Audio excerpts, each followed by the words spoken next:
Hello दोस्तों, नमस्कार। स्वागत है एक बार फिर से आप सभी के अपने प्रिय चैनल पर। दोस्तों आपको बता दें जो अभी की सबसे बड़ी खबर आ रही है, जहां पर भारत को मिलने वाले खतरनाक एयर डिफेंस सिस्टम से टेंशन में आ गया है चाइना, और अब ये अटैक भारत पर करने को हो गया है मजबूर। जी हाँ दोस्तों, बताएंगे अभी की सबसे बड़ी और ब्रेकिंग खबर आपको, साथ ही आगे बताएंगे जहाँ पर भविष्य के युद्ध की तैयारी में ड्रैगन ने यानी कि शी जिनपिंग ने कहा जंग जीतने के लिए नई प्रतिभाओं को सेना में किया जाए भर्ती। जी हाँ दोस्तों, अभी की ये भी बड़ी खबर आपको बताएंगे, साथ ही आगे बताएंगे जहां पर दुनिया के सामने आखिर बेनकाब हो गया दोगला पाकिस्तान, फिर रोका अफगानिस्तान जाने वाले इन चीजों का रास्ता। जी हाँ दोस्तों, बताएंगे क्या है इमरान खान के इस दोगलेपंथी को लेकर खबर, साथ ही आगे बताएंगे जहां पर मोदी सरकार के इस समर्थन पर चीनी अखबार हुआ फिदा। बताएंगे दोस्तों किस चीज को लेकर समर्थन किया है चीनी अखबार ने प्रधानमंत्री नरेंद्र मोदी जी का। जी हाँ दोस्तों, साथ ही आपको बताएंगे जहां पर हाथरस में सपा, कांग्रेस और बसपा ने योगी सरकार पर साधा निशाना, जिसके बाद भाजपा ने ऐसे दिया जवाब। बताएंगे दोस्तों क्या कहा और क्या जवाब दिया गया है दोस्तों भारतीय जनता पार्टी की तरफ से। साथ ही बताएंगे जहां मनोहर लाल से मिले कैप्टन अमरिंदर सिंह, इसको लेकर क्या कयास लगाए जा रहे दोस्तों, इसकी भी खबर आपको बताएंगे। साथ ही आपको बताएंगे जहां पर इतने करोड़ यानी 21 करोड़ समथिंग अकाउंट में पहुंच गया है पैसा, आप भी चेक कर पाएंगे अपना खाता। बताएंगे दोस्तों कैसे। साथ ही दोस्तों कड़ाके की ठंड के लिए अब हो जाएं तैयार, इस राज्य में कब से पड़ेगा कोहरा, सब तरह की खबर आज आपको बताने वाले दोस्तों, इसीलिए बन रहेगा आराम से अंत तक खबरों के। और अभी खबरों में आगे बढ़ने से पहले हमेशा की तरह मानते हैं कि मोदी जी हैं तो हर चीज संभव है दोस्तों, और भारतीय सेना है तो अपना देश शान से जी रहा, और आपको भी अगर भारतीय होने पर गर्व है तो फटाफट से इस वीडियो को भी कर दीजिए लाइक, चैनल को कर दीजिए सब्सक्राइब, बेल आइकन दबाइए, साथ ही कमेंट बॉक्स में लिख दीजिएगा जय हिंद। जी हाँ दोस्तों, तो बढ़ते हैं पहली और सबसे बड़ी खबर की तरफ, जहां पर भारत को मिलने वाले खतरनाक एयर डिफेंस सिस्टम से टेंशन में आ गया चाइना, अब कर रहा है साइबर अटैक। जी हाँ दोस्तों, भारत को रूस से S-400 air defence missile system मिलना शुरू हो गया है दोस्तों, और जल्द ही भारतीय सीमाएं अभेद्य भी हो जाएंगी। रूस से भारत को मिलने वाली S-400 air defence missile system से चीन परेशान है और लगातार भारत की रक्षा तैयारियों की जानकारी हासिल करने के लिए जुटा हुआ है दोस्तों। डिफेंस सिस्टम पर साइबर अटैक की कोशिश, सूत्रों से मिली जानकारी के अनुसार भारत की रक्षा तैयारियों की जानकारी पाने के लिए चीन के हैकर्स देश के डिफेंस सेक्टर पर साइबर अटैक कर रहे हैं दोस्तों। सुरक्षा एजेंसियों ने ऐसे 40 कंप्यूटर्स की जानकारी सरकार से शेयर की है जिसे हैक करने की कोशिश की गई। इसके साथ ही एजेंसियों ने 100 से ज्यादा वेब एप्लीकेशन का पता लगाया है जिसके जरिए हैकिंग की कोशिश की जा रही है दोस्तों। 1 से 30 सितंबर के बीच हुए साइबर अटैक, चीनी हैकर्स द्वारा 1 सितंबर से 30 सितंबर के बीच साइबर अटैक की घटना को अंजाम दिया गया है दोस्तों। इसकी जानकारी केंद्र सरकार के साथ साथ राज्य सरकारों को भी दे दी गई है, और जिन 40 कंप्यूटर में हैकर्स ने सेंध लगाने की कोशिश की गई उनमें 11 जम्मू कश्मीर, 7 कर्नाटक और 6 उत्तर प्रदेश से है दोस्तों। और ऐसे में अब आपको बता दें कि आखिर किस सीक्रेट का पता लगाने की तैयारी में है चाइना, तो सूत्रों के मुताबिक चीन ने ये पता लगाने की कोशिश में है कि Bharat anti missile defence system के साथ साथ अपने फाइटर जेट से लेकर दूसरे हथियारों को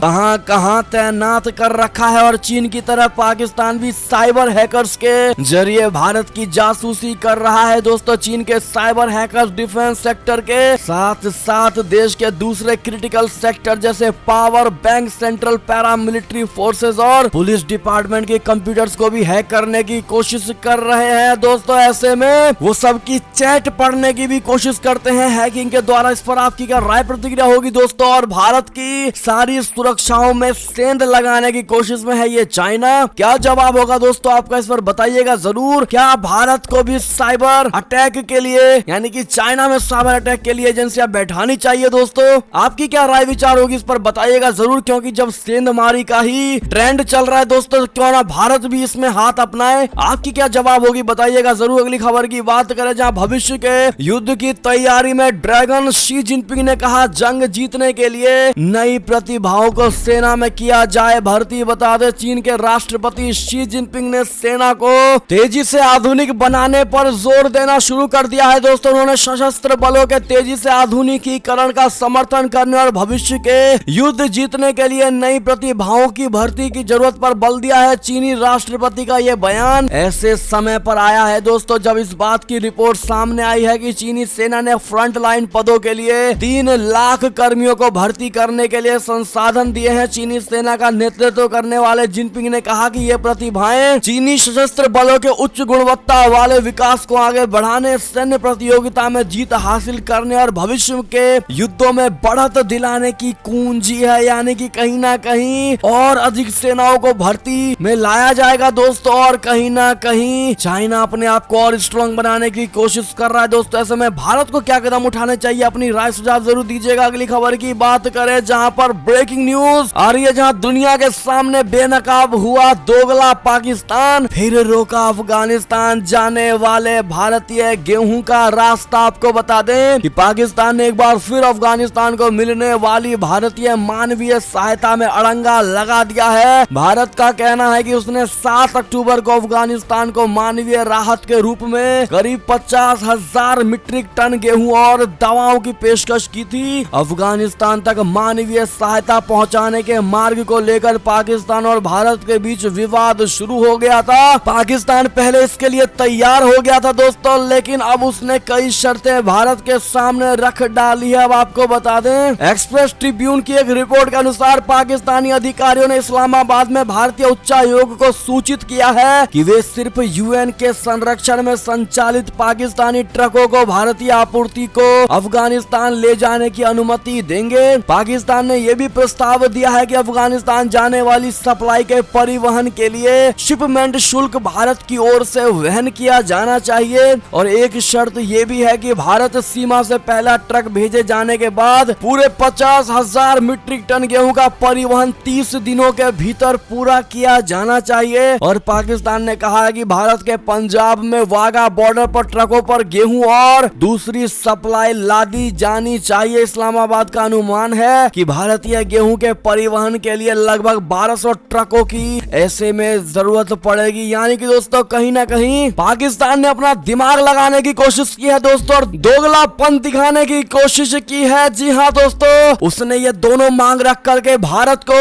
ये जताने की कोशिश की है कि हमारे बिना भारत का काम नहीं हो सकता। लेकिन दोस्तों भारत भी कम नहीं, भारत ने इनकी इन मांगों को खारिज कर दिया है। दोस्तों भारतीय विदेश मंत्रालय के प्रवक्ता अरिंदम बागची ने कहा कि हम मानते हैं कि मानवीय सहायता शर्तों के अधीन नहीं होनी चाहिए। पाकिस्तान का ये कदम उसके दोगले चरित्र को उजागर करता है, और इससे पहले पाकिस्तान के विदेश कार्यालय ने 24 नवंबर को कहा था कि इस्लामाबाद भाई जैसे अफगान लोगों के प्रति सद्भावना के रूप में नई दिल्ली की ट्रांजिट की मांग पर सहमत हो गया, और बाद में दोगलापंथी दिखाया है दोस्तों, और भारत ने इन मांगों को खारिज कर दिया है। ऐसे में पाकिस्तान के इस दोगलापंथी और भारत के उठाए गए एक्शन को आप किस नजरिए से देखते हैं दोस्तों, अपनी राय सुझाव जरूर दीजिएगा। बढ़ते अगली बड़ी खबर की ओर, जहां पर मोदी सरकार के इस समर्थन पर चीनी अखबार हुआ फिदा। जी हाँ दोस्तों, भारत और चीन के बीच सीमा पर तनाव कम नहीं हो रहा है, लेकिन शुक्रवार को भारत ने 2022 में चीन में विंटर ओलंपिक्स और पैरा ओलंपिक्स खेलों की मेजबानी का समर्थन किया है। दूसरी तरफ अमेरिका की ओर से ऐसे संकेत आ रहे थे कि वो मानवाधिकारों के उल्लंघन के मामले में इस अंतरराष्ट्रीय खेल आयोजन का राजनयिक बहिष्कार कर सकता है। चीन और भारत के बीच पिछले 19 महीनों से सीमा पर तनाव है, और कई मीडिया रिपोर्ट्स में कहा गया है कि चीन भारत से लगी सीमा पर सैन्य ठिकाना और मजबूत कर रहा है दोस्तों। लेकिन शुक्रवार को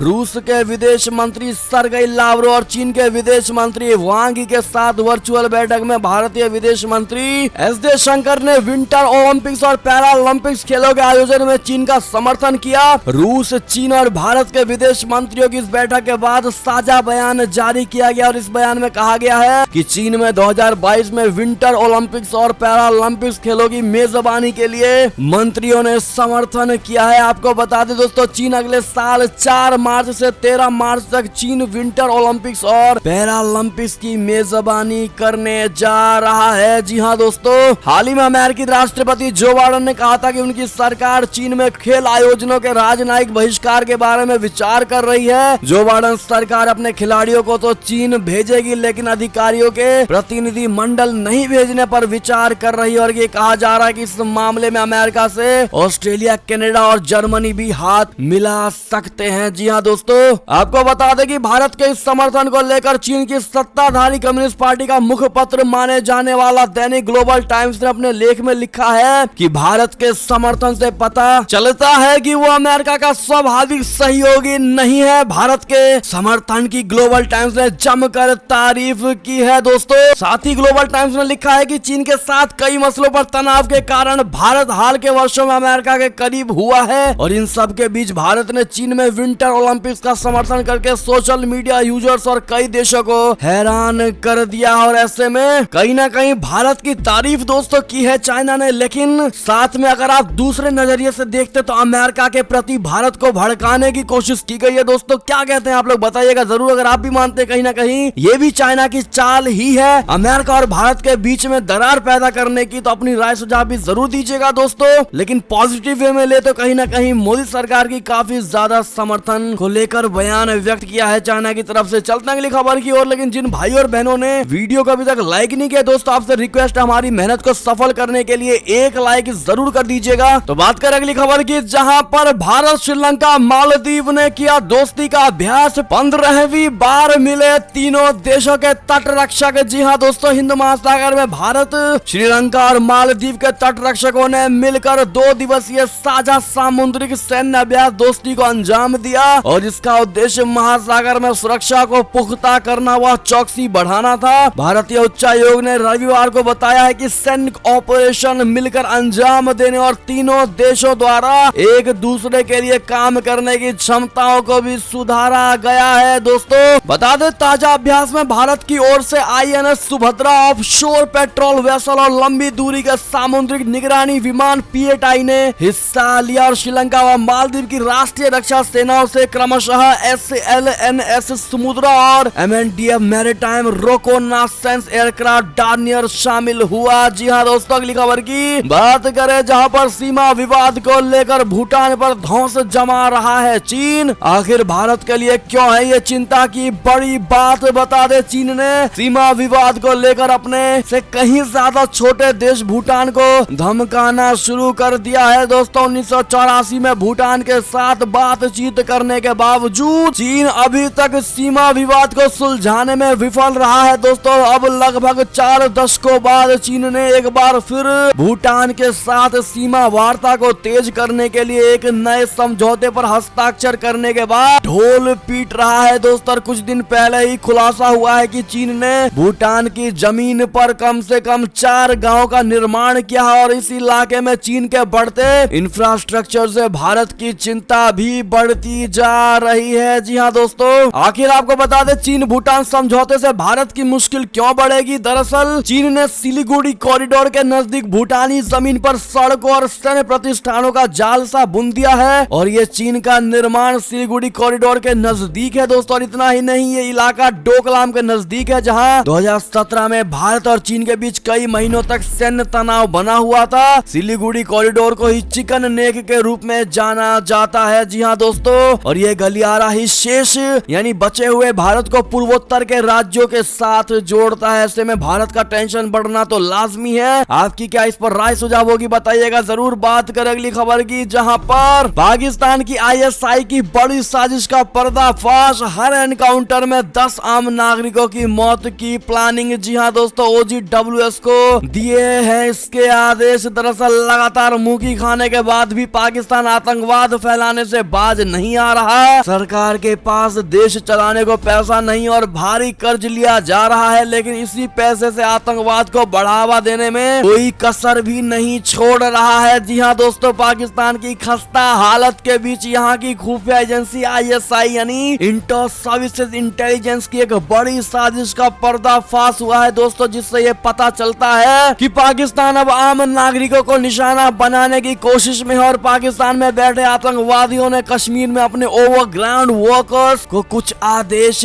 दिए हैं दोस्तों। और OGW में ये कहा गया है कि मुठभेड़ में कम से कम 10 आम नागरिकों की मौत होनी चाहिए, और इनसे कहा गया है कि कश्मीर में सुरक्षा बलों और आतंकियों की मुठभेड़ में आम नागरिकों की जान जानी ही जरूरी चाहिए और इसके लिए बाकायदा एक पूरी योजना तैयार की गई है दोस्तों, जिसके तहत ISI का मकसद कश्मीर को एक बार फिर सुलगाना है। और इससे एक उदाहरण के जरिए समझते हैं। साल 2018 में आतंकियों के खिलाफ किए गए मुठभेड़ में ऑपरेशन में क्रॉस फायरिंग के दौरान आम लोग भी मारे गए थे और आतंकी आम लोगों के घरों में घुस जाते थे। जी हाँ दोस्तों, ऐसे में बहुत बड़ा पर्दाफाश हुआ है दोस्तों पाकिस्तान की ISI का। ऐसे में आपकी क्या राय सुझाव होगी बताइएगा जरूर। अगली खबर की बात करें, जहां पर चीन के 27 लड़ाकू विमानों ने फिर लांघी सीमा, गुस्साए ताइवान ने भी भेजे विध्वंसक। जी हाँ दोस्तों, चीन के 27 लड़ाकू विमानों ने एक बार फिर ताइवान के हवाई क्षेत्र में घुसपैठ किया है, जिसके बाद गुस्साए ताइवान ने इन घुसपैठियों को खदेड़ने के लिए अपने लड़ाकू विमानों को भेजा। रविवार को ही चीनी राष्ट्रपति शी जिनपिंग ने पीपुल्स लिबरेशन आर्मी के शीर्ष जनरलों से मुलाकात की थी। चीनी लड़ाकू विमानों हालिया घुसपैठ को ताइवान की खाड़ी में बढ़ते तनाव से जोड़कर देखा जा रहा है। अगली खबर की बात करें, जहां पर ईरान ने इजराइल को दी है खुली धमकी, कहा हम पर हमला करने से पहले अपनी ताकत को जांच लेना। जी हाँ दोस्तों, ईरान और इजराइल में जारी तनाव के बीच धमकियों का सिलसिला भी शुरू हो चुका है। ईरान के परमाणु ऊर्जा संगठन के प्रमुख मोहम्मद इस्लामी ने अपने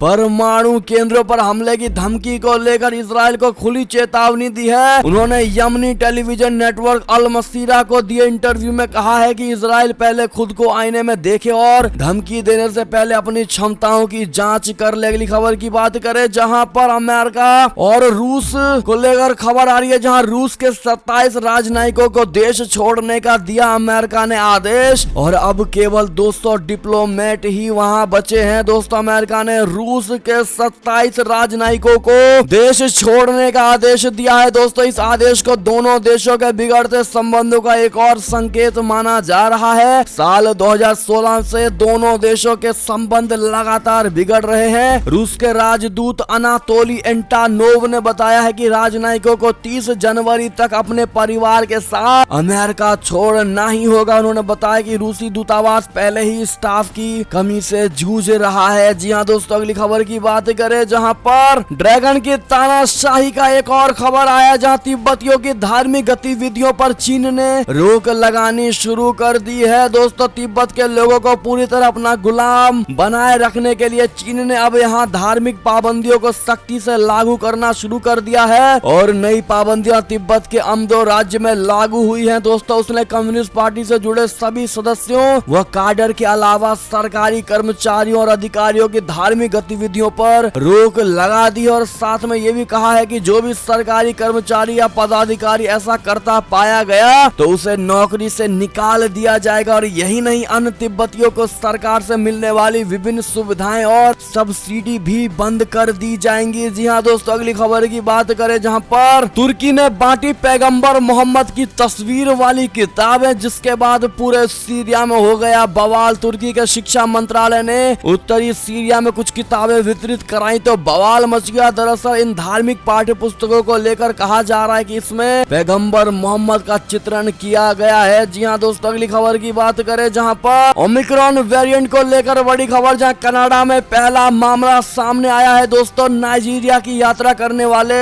2 लोगों में भी संक्रमण की पुष्टि की गई है। दोस्तों, अगली खबर की बात करें, जहां दुनिया को डराने वाला नया वुहान, जहां 90% कोरोना मरीज ओमाइक्रॉन वेरिएंट से संक्रमित हो गए हैं। दोस्तों, करीब 2 साल पहले चीन के वुहान से निकले कोरोना वायरस ने पूरी दुनिया में खौफ कायम कर दिया था और तब से अब तक दुनिया कोरोना महामारी से जूझ रही है। लेकिन अब फिर साउथ अफ्रीका में पाए गए कोरोना वायरस के नए वेरिएंट ओमिक्रॉन ने खौफ का नया दौर शुरू कर गया है। ब्रिटेन, कनाडा, नीदरलैंड समेत कई देशों में कोरोना के इस नए वेरिएंट के केस मिल चुके हैं। दोस्तों, अगली खबर की बात करें, जहां पर यूएन भी गदगद, मानवाधिकार विशेषज्ञ ने भारत के फैसले पर जताई खुशी। बता दें, संयुक्त राष्ट्र के एक शीर्ष मानवाधिकार विशेषज्ञ ने विवादित तीनों कृषि कानून को निरस्त करने के भारत सरकार के फैसले का स्वागत किया है और उन्होंने ये आशा जताई है कि कृषि सुधारों के संबंध में भविष्य में लिए जाने वाले फैसले देश की मानवाधिकार प्रतिबद्धताओं के अनुरूप ही होंगे और किसानों, समुदायों और संघों के साथ सकारात्मक बातचीत के बाद लिए जाएंगे। अगली खबर की बात करें दोस्तों, जहां पर हाथरस में सपा, कांग्रेस और बसपा ने योगी सरकार पर साधा डायरेक्ट निशाना, जिसके बाद भाजपा ने ऐसे दिया करारा जवाब। हाथरस में खराब सड़क लड़के स्वच्छता और रोजगार के मुद्दों को लेकर राजनीतिक दलों के नेताओं ने एक दूसरे पर जमकर निशाना साधा, जिसके बाद भाजपा से जिला महामंत्री रुपेश उपाध्याय ने कहा कि हमारी सरकार में लॉ एंड ऑर्डर काफी बेहतर हुआ है, दाल मिलों को यहाँ से फिर से लाया जा रहा है दोस्तों। यानी ओवरऑल करारा जवाब विपक्षों को दिया गया है, जिन्होंने विकास के नाम पर भारतीय जनता पार्टी को जीरो बताया है दोस्तों। और ऐसे में आपकी यानी भारत की जनता की क्या राय होगी दोस्तों भाजपा के कार्यकाल को लेकर और विकास को लेकर उत्तर प्रदेश में? जवाब जरूर दीजिएगा। देखते हैं क्या विचार रखते हैं हमारी भारत की जनता, क्योंकि आपके विचार के अलावा किसी और के विचार तो जीरो ही हैं दोस्तों। अगली खबर की बात करें, जहां पर मनोहर लाल से मिले कैप्टन अमरिंदर सिंह, कहा पंजाब में हम अगली सरकार बनाएंगे। जी हां दोस्तों, विधानसभा चुनाव से पहले पंजाब में कई नए राजनीतिक समीकरण बनते दिखाई दे रहे हैं और भाजपा से गठबंधन की अटकलों के बीच पंजाब के पूर्व मुख्यमंत्री कैप्टन अमरिंदर सिंह सोमवार को हरियाणा के सीएम मनोहर लाल से मिलने उनके आवास पर पहुंचे। मुलाकात के बाद कैप्टन ने कहा कि उनकी पार्टी पंजाब में भाजपा और एक अलग अकाली गुट के साथ मिलकर अगली सरकार बनाएगी। जी हां दोस्तों, साथ ही अगली खबर की बात करें, जहां यूपी कैबिनेट मंत्री ने कहा कि किसानों के पास लक्ष्मी कमल पर ही बैठकर आएगी, साइकिल या हाथी से नहीं। जी हां दोस्तों, बता दें बाराबंकी यानी उत्तर प्रदेश के बाराबंकी में योगी सरकार के कैबिनेट मंत्री डॉक्टर महेंद्र सिंह ने किसानों को संबोधित किया। उन्होंने ट्रैक्टर रैली को हरी झंडी दिखाकर रवाना किया और इस मौके पर कैबिनेट मंत्री ने कहा कि किसानों के सम्मान में भाजपा रैली निकाल रही है। भाजपा का साथ हमेशा से किसानों और नौजवानों ने दिया है, इस बार भी किसान भाजपा के साथ है और योगी आदित्यनाथ की सरकार फिर से प्रदेश में बनेगी। उन्होंने ये भी कहा कि किसान मेहनत करते हैं और तो उनको लक्ष्मी मिलनी भी चाहिए। लक्ष्मी जी हाथी या साइकिल पर नहीं बल्कि कमल पर बैठकर ही आएंगी। आप क्या कहते हैं दोस्तों, जवाब जरूर दीजिएगा। अगली खबर की बात करें, जहां पर 21 करोड़ 38 लाख अकाउंट में पहुंच गया पैसा। आप भी चेक कर सकते हैं अपना ऐसे खाता। जी हां दोस्तों, भारत सरकार ने वित्त वर्ष 2020-21 के लिए पीएफ का ब्याज खाता धारकों के अकाउंट से में ट्रांसफर कर दिया है दोस्तों। कर्मचारी भविष्य निधि संगठन ने बताया कि कुल 21 करोड़ 38 लाख खातों में ब्याज का पैसा ट्रांसफर हो चुका है और आपके पीएफ खाते में भी आ चुका होगा दोस्तों। अगर अभी तक आपको एसएमएस नहीं आया तो आप घर बैठे आसानी से इस मैसेज के जरिए पता कर सकते हैं अपने पीएफ अकाउंट का पैसा। जी हां दोस्तों, अमाउंट इसमें हमने ये सर्विस और ये डिटेल स्क्रीन पर दे दी है दोस्तों। कैसे आप पता कर पाएंगे, कैसे एसएमएस भेजना है दोस्तों। साथ ही अंतिम खबर की बात करें, जहां पर कड़ाके की ठंड के लिए हो जाए तैयार, कब से कोहरा भी करेगा परेशान। बता दे दिल्ली मौसम को लेकर बड़ी खबर, पहाड़ों राज्यों में शुमार हिमाचल प्रदेश और उत्तराखंड के साथ केंद्र शासित राज्य जम्मू कश्मीर और लद्दाख में शीतलहर जारी है और इसी बीच लद्दाख और जम्मू कश्मीर में बर्फबारी भी तेज होने वाली है दोस्तों। और भारतीय मौसम विज्ञान विभाग के पूर्वानुमान के मुताबिक दिसंबर के दूसरे सप्ताह की शुरुआत जोरदार ठंड से हो सकती है। इसके साथ ही आने वाले में कड़ाके की ठंड के साथ कोहरा भी लोगों को परेशान कर सकता है। मौसम वैज्ञानिकों का मानना है कि इस बार दिसंबर, जनवरी और फरवरी महीने में कड़ाके की ठंड पड़ेगी और आने वाले दिनों में तापमान में भी तेजी से गिरावट दर्ज की जाएगी। कितने भाई बंद दिल्ली एनसीआर के बताइएगा जरूर। और दोस्तों, ये थी अब तक की सारी बड़ी खबरें। आपको हमारी खबर कैसी लगी? आशा करता हूँ बहुत अच्छी लगी होगी दोस्तों। अगर थोड़ी भी अच्छी लगी है तो इस वीडियो को भी अपने भाई बंधुओं में व्हाट्सएप, फेसबुक, ट्विटर के जरिए पूरे भारत में शेयर करना बिल्कुल मत भूलिएगा दोस्तों। और अभी कर दीजिए इस वीडियो को लाइक, चैनल को कर दीजिए सब्सक्राइब, बेल आइकन दबाइए, साथ ही कमेंट बॉक्स में लिख दीजिएगा जय हिंद जय भारत। तो मिलते हैं आपसे अगली बड़ी खबर में, तब तक के लिए अपना ख्याल रखिएगा दोस्तों। बहुत बहुत धन्यवाद साथ देने के लिए, साथ बने रहने के लिए। और खबरों का सिलसिला हमारे चैनल पर जारी है, तो अपडेट रहना मत भूलिएगा। जय हिंद दोस्तों, जय भारत, वंदे मातरम।